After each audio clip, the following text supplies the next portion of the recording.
Welcome to Popternative, where we dive into topical discussions from the worlds of pop culture, social media, and sports. Here is your host, Peter Remoliotis, aka PD Beats. PD Beats here from Popternative, speaking to Egor Sokolov, Ottawa Senators prospect, spent last year with the Belleville Senators. Welcome back to the show, man. Thank you again for doing this. Thanks for having me.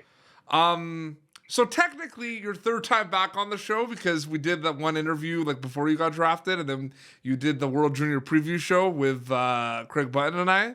Yeah. So I guess like your third time, do I have to get you like something, like a mug or something? Like is that? I don't know. It's up to you. Whatever you would like to.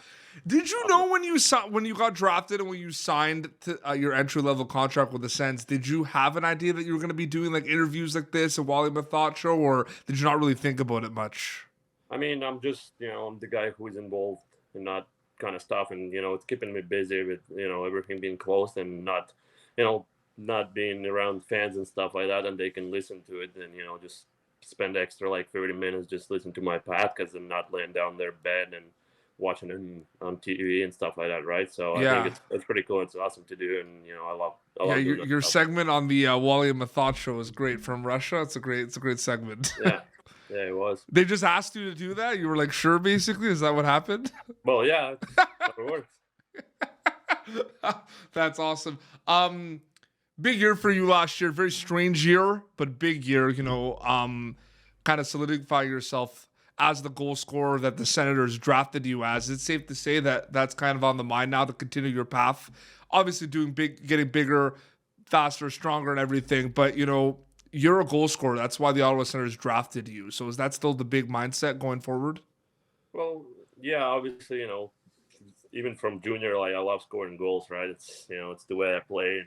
I love creating offense, and I guess I was pretty happy to be able to transfer that to the pro level now, right? So maybe some people have had concerns about me, playing around the kids in junior and being bigger than everybody, and it's just kind of I was a man against kids, but I went in pro league and kind of proved myself that I can score goals at that level. So now next goal is try to prove myself at an NHL level, obviously score goals there.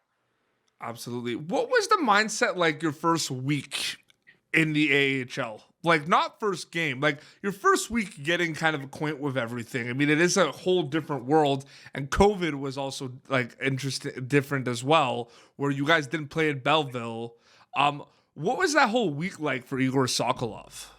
The mindset was kind of just to try to be me and kind of learn from the guys who I practice around and kind of just try to adjust myself to that level kind of in practice, so in game I kind of feel more comfortable. Yep. Yeah, and basically, obviously I was a little bit nervous. It's it's a new step in my life, pro hockey and stuff, but yeah, the mindset was just try to be me, try to do the things I do, and kind of just enjoy the game and kind of have fun with it and work hard. So yeah, and it's obviously paid off during the year that I came in with the right mindset, and kind of as the year went on, I got more confident and stuff. You're a Russian hockey player that played your junior. You came over to the Quebec Major Junior Hockey League in Cape Breton. We're seeing a lot of unbelievable stories, like in terms of players from Russia in the National Hockey League just doing amazing. Even players that played in the KHL go over and everything. Do you find there's pressure these days being a Russian hockey player, professional hockey player, where there is a lot of success happening right now? You kind of just want to continue to be one of those players. Like, have you thought about that at all? I honestly haven't, but you're right. It's so many guys now who who's Russian, and they like best players on their team, like on top there, right? You even see Tampa, the guys like Kucherov, Vasilevsky, and Sergachev.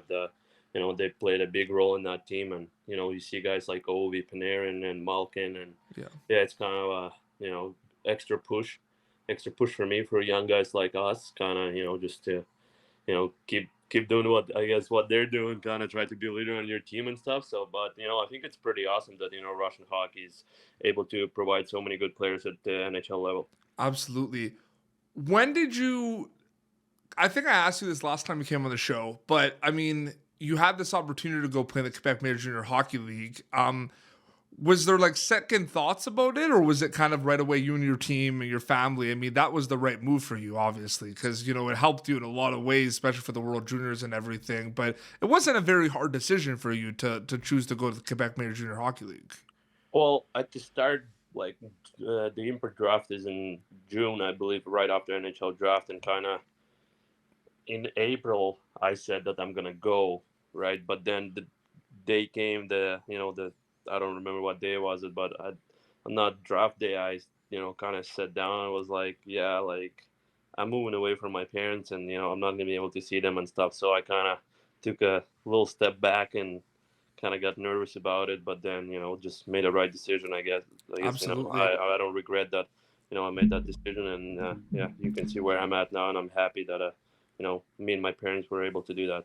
You said it in other interviews too. Like, it's pretty cool. Like, I know Drake Batherson. You're both in the Ottawa Senators organization. You both play for Cape Breton. It's pretty cool to kind of have that familiarity and have someone that that is on your team, like in your organization at the pro level, that kind of went also through the same organization at junior as well. Have you thought about that more? It's pretty convenient.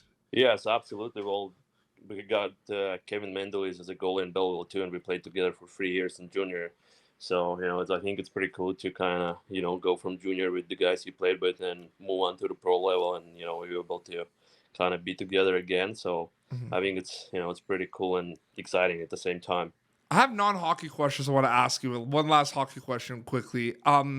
What does Egor Sokolov have to do to make the Ottawa Senators this coming year? I mean, just work hard over that last month or whatever I got for summer training, and obviously just coming in with the right mindset, and just work hard and kind of just try to be me, try to be Egor Sokolov on the ice, not to complicate things and stuff like that. They know who I am, and yeah, just have fun with it and keep working hard and see what happens. Absolutely. Okay.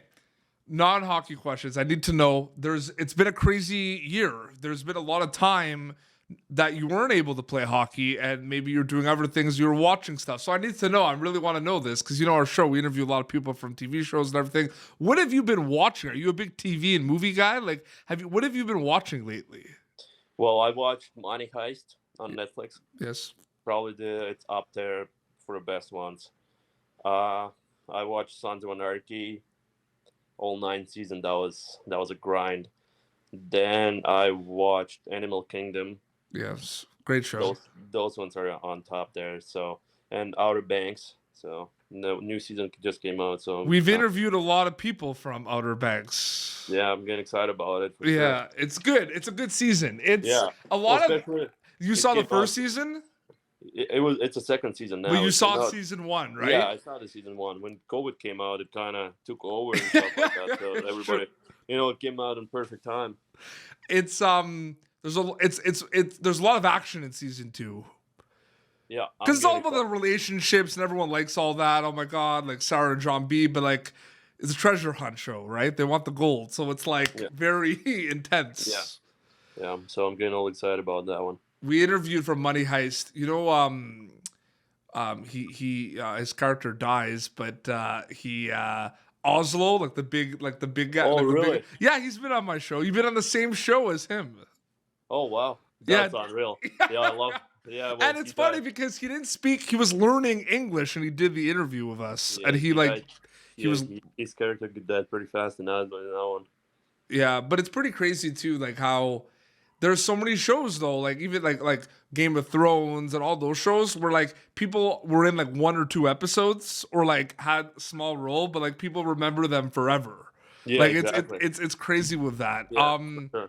Okay, so what was it like in terms of besides like TV? Was there a lot of video games like card playing with you guys like at Belleville? Was that basically what you guys did?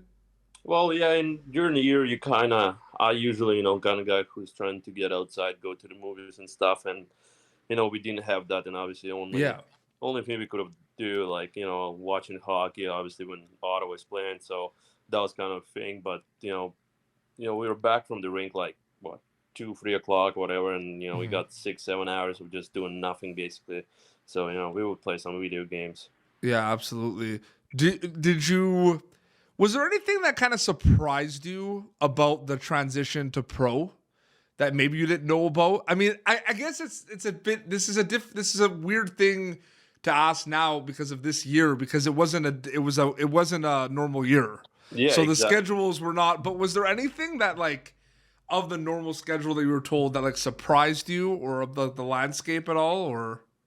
No, I think, we played in junior 68 games, and it's 72 next year for us. And so that, kind of the only thing that really surprises you how much you gotta, take care of yourself so your body doesn't crush the nutrition and stretching and warming up and working out and all that kind of stuff. So, that's kind of a thing that, I was just looking around the guys and see what they're doing and kind of learning from them. So, what advice do you have to many people who have not been able to go to the gym much, that want to kind of get back in shape?